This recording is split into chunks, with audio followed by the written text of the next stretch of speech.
Welcome to HR After Hours with Hope. I am your host, Hope Malvo. Okay, so something is happening, okay? Just log in, share this video. I'm so super excited. Like, I have a power cast here today. You do not want to miss it. So, without further ado, I'm not even going to look at them. I'm not even going to look at these people. I'm not going to look at them. I'm just going to introduce them. Okay, without further ado, we have Tiffany A. Washington with Transformation 7 in the building today. I know I'm not going to be able to hear y'all clap, but let's just clap it up. Woo! Let's just clap it up. Let's clap it up. Next, we have Courtney Sanders, business coach and women's empowerment speaker. Let's just go and clap it up for her, too. And then we have none other than my right hand, my left side, Miracle Simeon. She is the strategic partner that works with me with Vo Professional Services, and she owns Miraculous Moments. Let's just clap it up for her, too. Clap it up. So, as you can see, things are different. The landscape is a little different. We have all women on the cast today, so it should be great. Right? Because, men aren't a part of it today.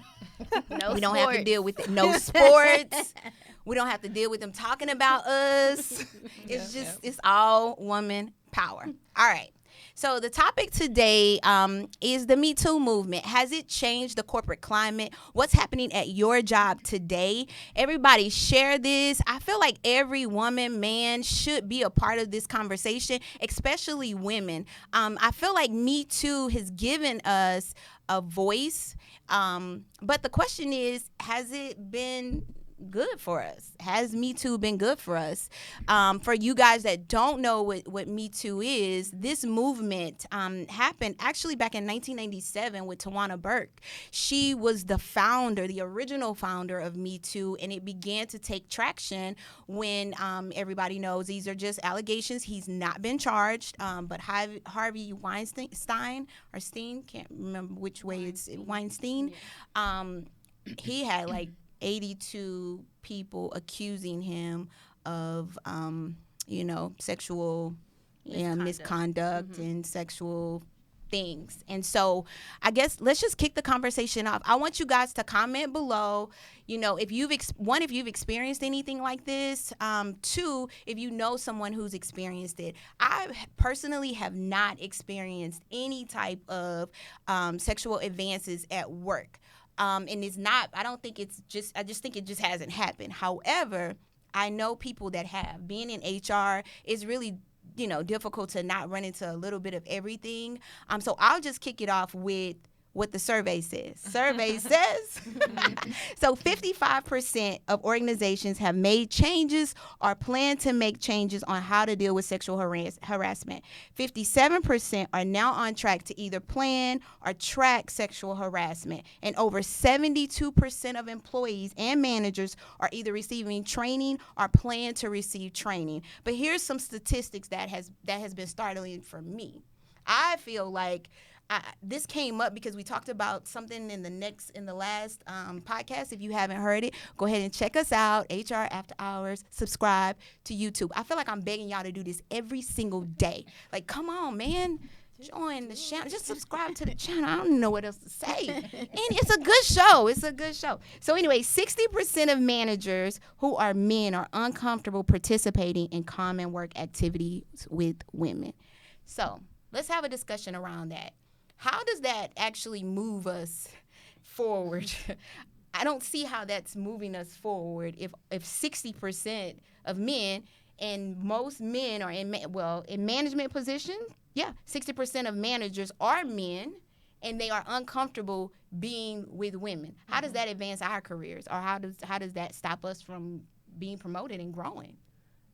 Yeah, it doesn't advance us, which is a problem. I think I saw an article that said, especially on Wall Street, that a lot of the male executives were thinking about just not hiring women altogether, just because they have to do so many, after hours lunches and meetings. And I don't know. In this instance, I almost wish there was a man on the podcast today, because from my perspective, I'm like, guys, are you serious? If you're not a sexual harasser, it shouldn't be hard to interact with women. But from a male perspective, I'm like, I just wonder what goes through their mind where they think it's so difficult to just do normal work stuff. Well, I think it's difficult because you're a woman. Like, let's just be clear. The natural nature of a man is, even if they are not, I mean, I'm not a man, but this is what I heard. This is what I heard from men.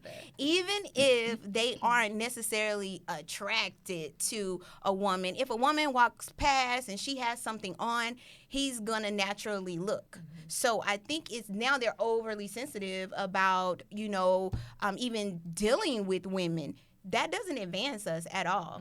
But when I thought about when I used to travel, Miracle, we traveled all the time, and we would be out of town for weeks at a time, and we were with men. Actually, we were with men, and all of the time. We trusted them. But then I thought about what if something would have happened, and what I'm hearing is obviously it's happening. I saw a news clipping of a woman who was on a United flight. This isn't even the corporate, landscape. She's on a United flight, and she's getting text from a guy who's on the actual plane with her. So imagine that you're getting like, rude text or text. Him? No, she didn't know him. Oh, so like airdrop? Airdrop or whatever type. I didn't even look. I didn't even know you could even turn on the phone. Android. What I think is, you have an Android? Oh my goodness. Airdrop. I don't even know what that You're like, what is that? What I really think is that the ownership has to be placed back on the males that are in those situations. They have to take ownership for learning what's acceptable versus what's unacceptable versus being so scared that they say we're not going to allow women into the room because something might happen to me. So what happens to the accountability that's supposed to be inside of corporate America, and them taking the ownership to say, you know what, I need some additional training on this. Maybe I do have some blind spots that only someone else can help me to see. If I had to be all the way honest, if I was a male, I would feel some type of way because I feel like the Me Too environment can cause the removal of due process.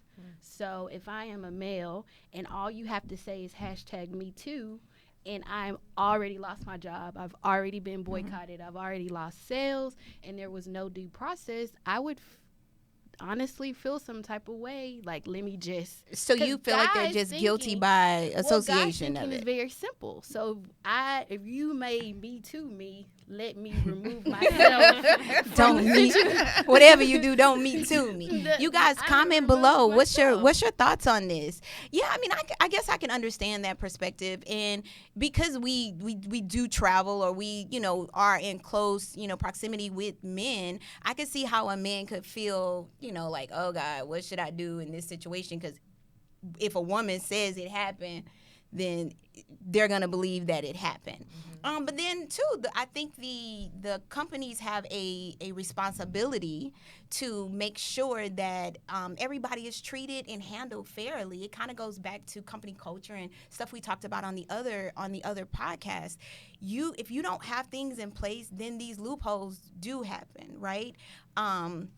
I have a story. So there was a man who worked for a company, and he did really good work for the company. However, he was the known person to try to talk to the secretary, the receptionist. He was that person.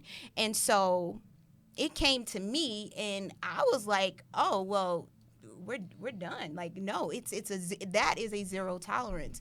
And he had been spoken to twice about it. And the moral to the story is nothing happened to him. So what ended up happening? He did it again.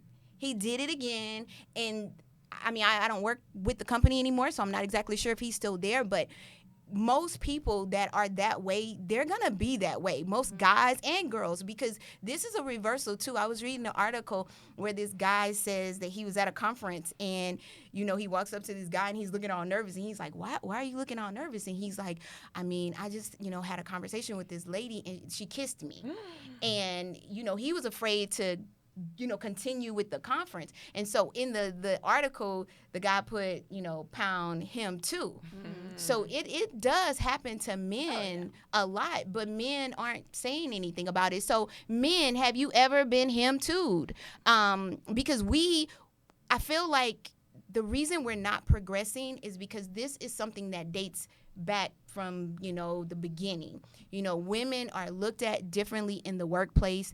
We've been sexualized for years. So now you're saying don't sexualize women when that's what it's been about. The cigarette, even a flight attendant, you couldn't even be a flight attendant if you didn't look a certain way, you weren't built a certain way. So let's talk about women.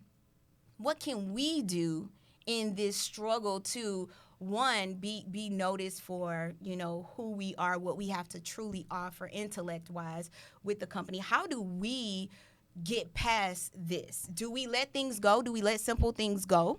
Do we just, not bring it up like we used to do? How do we get past it?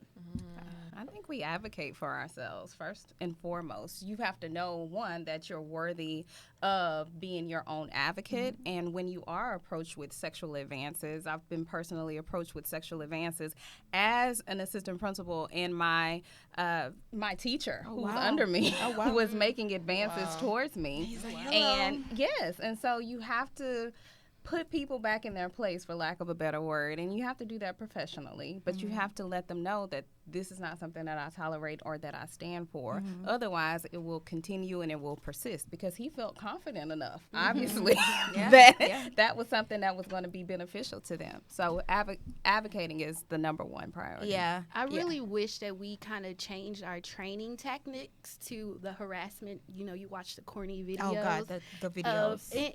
I horrible. wish we, addition to the corny videos, gave women, along with what you're saying, empowering them, but this is what you say when you're in this situation, because I think it comes off as a shock when a woman is in that position and somebody of power is advancing her. If you already know this is your response to when that happens, shut it down forcefully. No.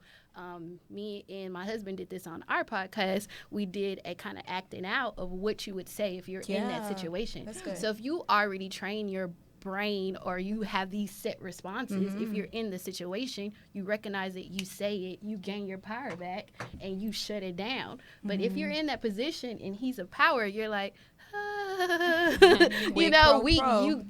you automatically get small and you kind of walk away, because you're like, did that just happen?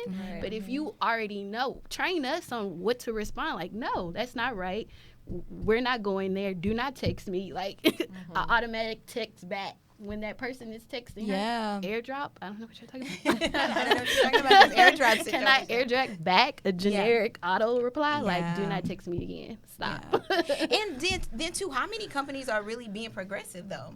Like, I mean, I don't know very many companies that are being extremely progressive about it. Like, okay, if you create an atmosphere that, it's fair and it's bias free, and in order to do that, you have to create some examples, right? When something happens, you know that something is going to happen. There's going to be some type of disciplinary action up to termination for someone who violates a policy. It doesn't matter. Employers, I get so mad about this, because that particular situation that I was in, I knew how valuable he was to the company, but it meant nothing to me because he had taken something from somebody else. And to this day, I don't know how she's doing. But we know it was true. We had proof, and because he was who he was in the company, he was able to get away with it. How often does that happen? And I'm not here to say every company is doing it. I'm just saying a lot of companies are doing it. So has Me Too done anything? We talk about the good old boy system and how things are just gonna, remain the same, and something has to give. So I think that's why a lot of women are looking to empower themselves, starting their own businesses, getting from up under larger corporations. And employers, hear me out. Women have a lot to offer to the workforce. You do not want to lose women in the workforce in management positions. Trust me, you do not. We have a whole new group of people called millennials coming up in the workforce, and you're needing that balance. And they're not going to go for it. So you're going to have a lot of corporations that are going to be completely lost on even how to handle this new generation that's coming along, millennial people. Do y'all want to speak to that? I want to speak to that millennial people. That's exactly what I was love going to say millennials. earlier when you were like, what can companies or corporations do? And in my mind, I was thinking, honestly, the whole structure has to change. I remember on, maybe it was a year or two ago on LinkedIn, I was really struck by an article that Melinda Gates wrote where she said, we're sending our daughters into workplaces designed for their dads. And I thought that was so poignant. And she meant it from the standpoint of, flexible work hours or women taking care of the home and taking care of work and all that. But I also think the psychology of the workforce is designed for not just dads, but the 1960s dad, like on Mad Men, where a lot of this is acceptable. And so I think a lot of women, and I can speak to that, are just, I'm one of them, are just opting out and saying, why not do our own thing, or why not start our own companies that look radically different from the ground up? So not just from whatever flexible work hours or front parking spot for the pregnant woman or those things, but also even just the psychology of what's acceptable. I feel like in a female-led company, a high performer who was acting that way, it would be like not even a question. That person would be gone. It wouldn't be a question. Not even. And that's what's so infuriating. And I know that I'm not the only person that felt like that or has even been in a position where you could have done something about it. I guess that's probably why I was so upset about it, is because I really could have done something about it. Like, here's my recommendation. You hired me to recommend you. You hired me for compliance reasons. You hired me to keep you out of trouble. And here you are just saying, oh, no, but if he goes, then what about ... And I'm like, at some point, the human being has to step forward. This work means nothing, So, I get so mad about it. I was so angry. I'm still angry. Clearly, I'm still mad about it. But those are the things, and those are the things that really drive me to do what I do with my company. You gotta be a human first. Like, this idea that work comes first, as she spoke, like, that traditional way of thinking, it doesn't work anymore. It's not gonna cut it. I read an article that in 2025 that 75% of the workforce will be millennials. I don't know what you're gonna do with that traditional landscape of doing business, the status quo, of doing business, because that's no longer gonna work. So corporations, you got to start doing something. You have to start looking at really changing the landscape of business, finding out from women, men, millennials, because that's going to be your workforce. What do we do? How do we stay in business? Because the way you've been doing business is just simply, it's not going to work. I know I got mad. I got mad at y'all. But I'm really passionate about that. And I try to say I'm really not this, advocate for women's rights. Like, that is not even my stance. I'm standing for what's right. On this show, that's what we do. All right, guys, we're going to take a quick commercial break. We'll be right back at you.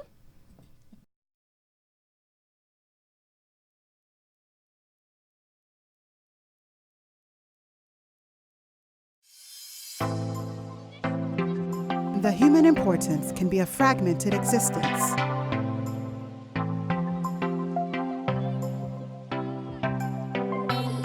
Don't take notice, and you'll miss it altogether. Don't miss it. Introducing your greatest resource, the human resource.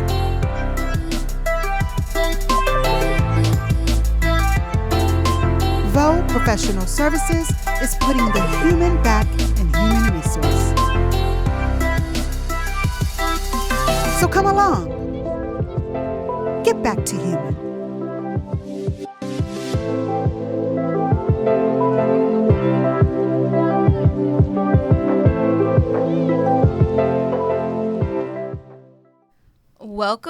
Welcome back. Okay, I'm not mad anymore. Okay, I'm done. I'm done being mad. Woosah. Okay, so let's talk about what employers can do. And just disclaimer, I believe that I have to believe that there are employers that are doing an amazing job. So if you guys know of employers, I will shout them out. I'm not here to just talk about what's going wrong. I want to know about what's going right too in your organization. So let me know. I want to address something right before I get into what employers can do, that Kamisha said, yeah, she's saying it's like still the good old boy system, and that things have gotten progressively worse. So I agree to get back to the human aspect of work, and I believe millennial wise, that is what the message is ultimately, is that we're humans, we're important, reward us, treat us like you would treat your family, right? Would you want your family to be dealing with that kind of stuff? Absolutely not. All right, here's what employers can do. Your company's mission and values shapes your culture and helps others understand its purpose and its visions. So a lot of maybe it's time to relook at your vision and your mission statement. If that's something that you can't recall, you can't just say, if somebody walk up to you, I'm talking to the executives now, if someone walks up to you and asks you what's your mission and your vision and you can't say it statement, then it's probably outdated. It needs to be simple, it needs to be concise, and it needs to be progressive. That's how you need to be thinking. Also, when we're giving performance reviews, forget gender. Let's just throw that out the window. We're not reviewing anybody based on the 6 months that she was out on leave because she was having a baby and all this stuff. You just got to get rid of the biases. And in order to do that, you have to structure your performance evaluations to get rid of biases. If you need help with that, Vo Professional Services is your group. Call us. We'll help you with that. Okay, I'm done with that. Let's talk about women's empowerment, because this is what this was about for me. I wanted a bunch of women here because I know the guys are going to have something to say about this show next week. But I wanted women here so that we can have an open conversation about it. The whole point of the show is just to have an open dialogue about different issues that we don't generally talk about over wine. I'm going to vote on the wine. People want me to have wine on the show. I'm like, that's getting a little out of hand. But, I mean, if you want me to drink, I will. Okay? I do. Anybody who wants to sponsor the wines, you can send them to me. Send them my way. So let's talk about women's empowerment. So let me tell you the power of networking. The power of networking is so huge. So folks that want to start your own business, normally this is our entrepreneur spotlight time, but people that want to start your own businesses, you have to get out there and network with people that are doing what you want to do or that are just living the entrepreneur life. You'll understand a lot. You'll gain knowledge that you're not going to be able to get in the small amount of time that you need to. So I want to shout out to Latasha Norwood. She had the most amazing conference over the weekend. And so these two ladies, Courtney and Tiffany, I met them at a networking event. Like we were at, we were all Game Changers finalists, me and Tiffany, because Courtney is the 2019 Houston Game Changer of the year. I mean, you guys need to definitely reach out to these ladies. Google them. Like, they have stuff. Like, if you Google them, stuff shows up. Like, history. Like, this is what they've done. I've been there and I've been here. So I'm happy to be in the room, okay? You know, I'm a small Oprah, the baby Oprah, the Oprah that was... What the picture that they the weather girl Oprah. I'm that Oprah right now, but that's okay because she turned out to be an amazing figure. So I'll take it. I'll take the baby Oprah. So anyway, so these ladies, Miracle included, we decided to put on a empowerment conference for women. So women, share this. The amount of knowledge you're going to get from this conference, I can't even put a value on it. It was hard for us to value it out because she's Google her. She's Google her. And, you of course you can Google me. I'll be in the same bad time, same bad place. So you can ask me questions. But, oh, my God, like the amount of knowledge that you have here is ridiculous. So let's talk about the conference. Can you pull the flyer up? So the conference is November. Okay, I want to clap. Let's clap. Okay, the conference is November the 9th. It is called The Company You Keep, How to Balance the Need with the Dream. So we wanted to bring forth something that was realistic that actually happened to us. So this isn't something we're just coming up with. We're taking our personal experiences, our personal lives, and we're transforming it into a learning tool for you.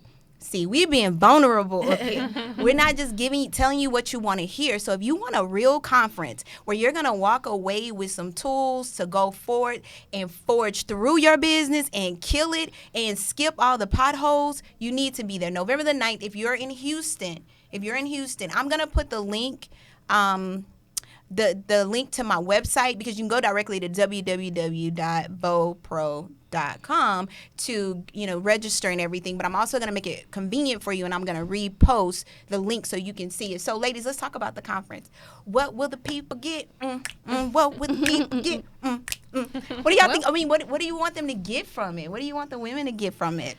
Well, I think one of the things that I'm really excited about is teaching career professionals how to win in the workplace. So when I think about winning, I think about all of the different obstacles that we've had to face over the course of our careers, and how do we get over that hump and get rid of our workplace woes, if you will.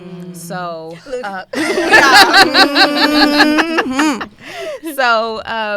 when we talk about winning, we're talking about weathering the storm, initiating excellence, and nurturing our environment. That's what WIN stands for me. And so one thing that women can expect from the conference is to learn how to do just that, and how that segues into what you can do to leverage your personal pains into your public triumphs from work. Nice. I mean, people we don't talk about it, women, because we're superheroes and all that good stuff. But work. It puts a number on us. Like being a mother, being a wife, being a sister, being an employee, and if you're in a management role, you're taking on all these responsibilities. They will wear you down. Because Tiffany, you also talk about bullying at work. I'm not sure if you're going to be touching on that. I remember my cousin reached out to me, and she was like, I'm being bullied, and I don't know if I should call it that. And I was like, well, is it that? And after she explained it to me, I was like, oh yeah, you are being bullied. So women, men alike, they're bullying at work, just like in school. Women, men, we get bullied at work too. I would like to say that I've been bullied at work before, and it's not a good feeling. And especially when it's, someone that you report to and you see every day, and they're using you or trying to make you demean you and trying to make you feel bad about certain things that you've done. Like, I know a person who has claimed to have PTSD after being at an organization. Like, they have anxiety attacks, and it's bad. So that's the type of conversation we're going to have. What about you? What are you going to be talking about, Ms. Courtney? I'm going to be talking about the secret side hustle, which I know a lot of you all have, your side hustle that you're building. And it can be this very tenuous situation where you're not sure if you should reveal it at work, or how your coworker is going to feel about it if they find out, even if it's not something that's necessarily a conflict of interest. So that's something that I dealt with. I had a business that was A-okay, by the HR handbook. I went to our ethics, coordinator and all of that, and I was in the clear, but I still kind of wanted to keep it under wraps until I figured out if it was something that I wanted to make my main thing, or if I just wanted it to remain my side stream. So I'm going to be talking about how to navigate those murky waters, and really how to do both successfully. As you mentioned, women have a lot on their plates, especially if they're in leadership or management roles. But what I found is, if you don't have that something that is your passion, everything you do is just going to wear you out even more so. And so when I was building my side business, and I did it for 4 years before I left my job full time, people always ask me, how did you maintain all of this? And then your home responsibilities. But to be honest, pinpointing exactly what I wanted to do and having that outlet gave me energy. So a lot of times we lack energy because we don't have that special something on the side. So really, I think side hustling is a form of self-care. And so it's a form of self-care. It is. So I'll be covering different strategies, different types of side hustles you should get into, if you do want to keep your job, and you want to make the main thing, but have something on the side. So we'll just be navigating all of those aspects. I love it. So I'm going to be talking about the meantime, in between time. And it's befitting for me, because I always talked about, this job is a meantime for me. So to actually be speaking about that is crazy. But the meantime for me just simply means that, I have lessons from what I did wrong, really, and what I should have done to really preserve my energy, my sanity. When you're working a job and you don't have to choose, we talked about this at the other conference too that we were at this weekend, you don't have to choose. You don't have to quit your job. If you just have a side hustle and you're loving that, you can keep your corporate job. You can keep doing what you're doing. That's not a big deal. People, that's not what this conference is about. We're supporting whoever, whatever you want to do. We're just here to support you and give you tools. But for me, meantime, in between time is really how to preserve one's self while you're going through that process. So my story is very similar to Courtney's, though. I had a business that, I mean, that commercial that you guys saw, I recorded that like 2 years ago. See, I was kind of chubby. Did y'all see how my face was chubby on there? Anyway, I digress. But I recorded that like 2 years prior to even starting, going full-fledged on my business, because my loyalty wasn't with me. It was with my company. We're going to talk about that, the importance of your loyalty, the importance of being, successfully unsuccessful. That happens, and a lot of us are struggling with that here today. So I want to help you navigate through that. If you want to keep your job, you should be able to do that, but I want to teach you how to do it and have your sanity afterwards, okay? Because after I left my job, I feel like I was pushed off of my job, but after I left it, I'm so grateful it happened. I was like so like nervous and I just wasn't, I didn't feel ready. I didn't feel ready because I didn't nurture what was right before me. Like I had tons of opportunities and I didn't take those opportunities because, I was kind of trying to, do this job and this career was really important and people were telling me, hey, you're crazy for wanting to start your business. I'm here to tell you, you're not crazy. You are not. I don't care how much money you make. I don't care how wonderful your family is. You will lose a piece of you if you do not live on purpose, okay? And that's a very intentional thing to do. You don't just wake up and you're on purpose. No, you are constantly pushing forward to it. Oh, I could preach about that. Let me get an amen. Amen. She gonna say amen. And Miracle, what will you be doing at the conference? Well, I just want to encourage everyone to go out and buy their ticket right now. This conference is different than any fly-by-night conference. If you're ready to have an experience, this conference is for you. And I'm more on the back end, but I want everybody to know that me and Hope literally are praying for each and every person that comes to this event. Yes. That they get an awakening, they get their sense of purpose, they have an experience and learn from this amazing panel. I will be taking headshots at this event, so if you want to start your business off and you need that glam face and the right lighting and touching, I will be responsible for that. But outside of that, I just think this is an amazing experience and it's great for each and every person out there to be in the building. It's one of those things where I'm excited for you because I get to be a part of your story. I get to be good. Like, I took that person's headshot on November 9th. They were in the building sitting in this chair and they got clarity on their purpose in life. Yes. I love it. I love it. Okay, guys, we're going to wrap up, but just 1 minute with Hope. Well, first of all, let me give a shout out to Melanie Gordon. So I have an outro. I want everybody to sit and listen to this outro. Do not just jump off. She's going to be singing. It's going to sound so good. This lady is amazing. She's been Dorothy for The Wizard of Oz. Like, she's done some amazing stuff, and God has really, truly blessed her life, and he's blessed me to have a part of her in my life as well. So anyway, 1 minute with Hope. Corporations, companies, especially small businesses, as you begin to grow your company and you're in the building stage of your company, some of you take time to look at these policies and procedures. They actually matter.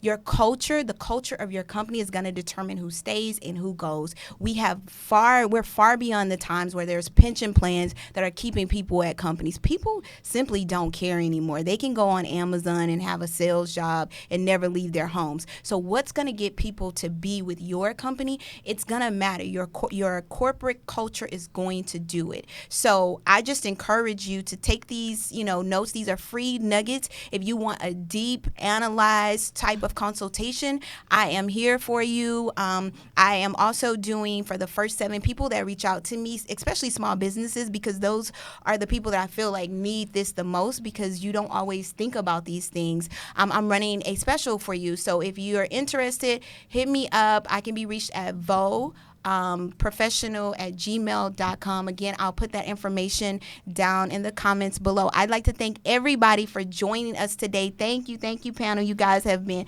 amazing, and I will see you guys soon. Thank you.